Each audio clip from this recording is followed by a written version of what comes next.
Hi everyone. Uh, I'm John from the Texas Sangha. I've been with the DTO for several years now, and I've been practicing Buddhism probably for I think by now about 15 years. Uh, During that 15 years, I meditate a lot. It's starting out about a couple of hours a week, and then it gradually increasing to a couple of days a week.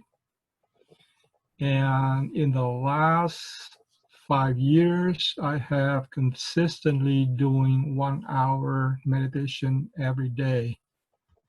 I didn't realize what profound effect it has made on me until like recent events, and you have a chance to reassess your feeling, your thoughts, and you realize that with all those practices, you're not really aware that somehow you got pulled towards the middle way. So in Buddhism, meditation practice is a very essential part of the whole Buddhism learning. It's mentioned in the Eightfold Path, it mentioned in the Five Powers, it mentioned in the Seven Links to Enlightenment. So it's important. Um, Let me share my experience after those years of meditation. Is 1 hour of meditation was 3 hours of sleep. So even those days that I was very busy with work, with like 3 hours of sleep a day and 1 hour meditation, I totally recharged for the next day.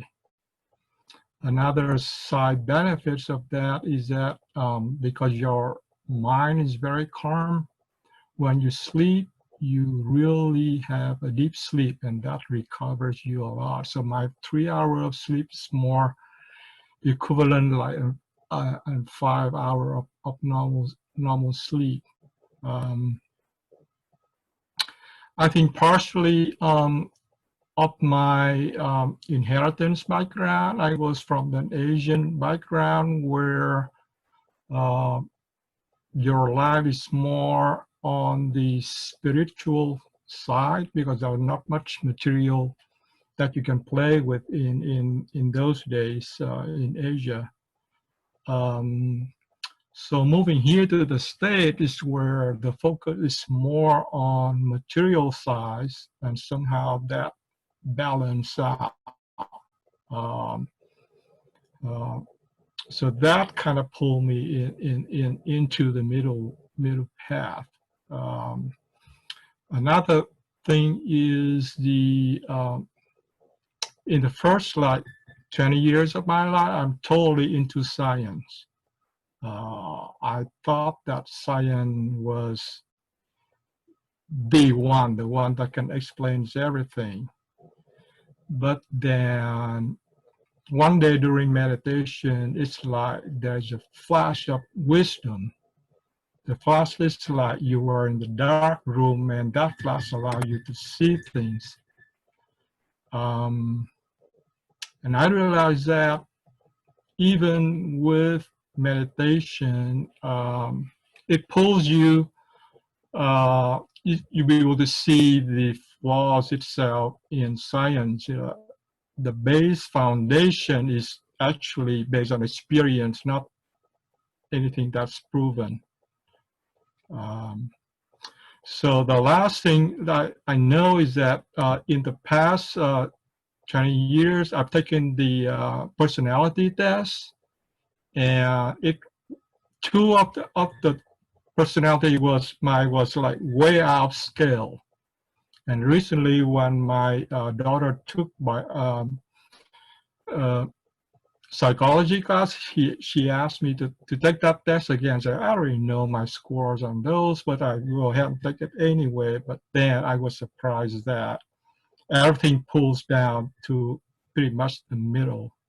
So just want to share that experience with all of you.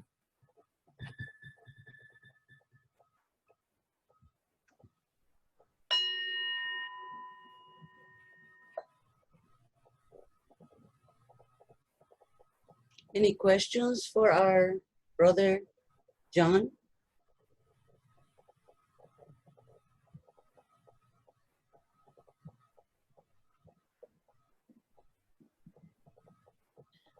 Here's Kyle. I have a question. Sure. John, you said you were practicing for the last 15 years or so, but what really brought you back to it? Was it just you wanted to try something different? Because I know when we've spoke, you're very scientific minded. So I'm very interested what would make you go back or like to want to rediscover or discover Buddhism again. So basically, that was an incident where my wife's aunt, back then she was very interested in Tibetan Buddhism. So she invited a Tibetan monk to teach the Dharma and meditation. So she asked me and myself to come along. So I kind of interested in listening.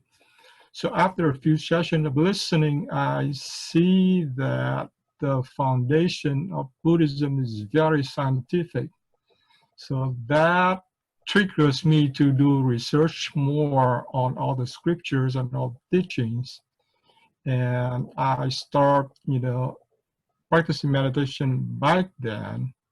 And then the flash of, I say that the flash of wisdom during one of the meditation sessions is that I see deep down in science the basic foundations based on a handful of things called postulates, and those are not proven. Those are based on experience, just like for example, the Newton's law. Those are based on experience. Those are not proven. So even science itself, the foundation is based on experience. So that convinced me to study more and spend more time in meditation.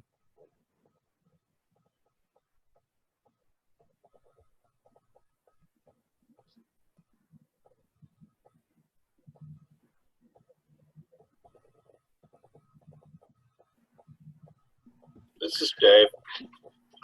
Not exactly a question, but I just want to say thank you, John, for sharing that aspect. And I'm just thinking about, in my own experience, the things that I experience by being present through meditation or mindfulness end up being, I don't want to say more profound. That's not the kind of word I'm looking for here, but just that the experiential level is so much different from the abstract level of maybe having read something and studied a text and tried to memorize something or something like that, which is great.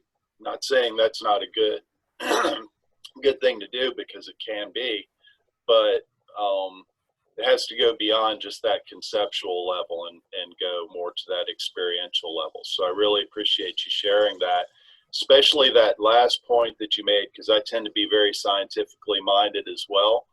And what you were just saying about Newton and, that those things are not actually proven, that those are experiential. I really appreciate that. So thank you. Dave out.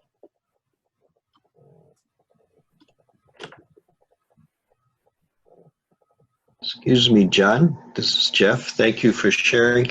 I'm curious, as as my own meditation practice is progressing, and actually that's somewhat what I will share about. I'm curious what method you follow, or just a little bit about what you do in your mind when you are doing your 1 hour daily meditation. Well, before that incident with the Tibetan monk, I have attended meditation session at some of the temple around the area.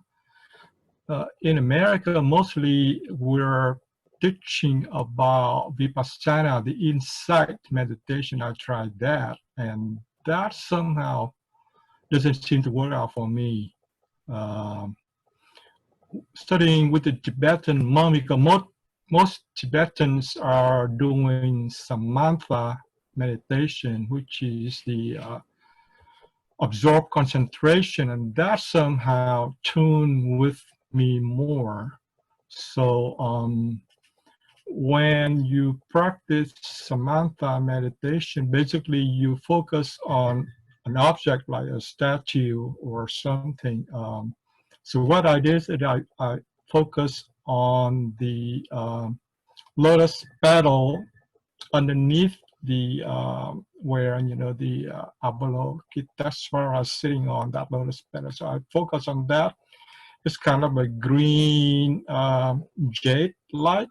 So that somehow really calmed my mind and let me be able to concentrate.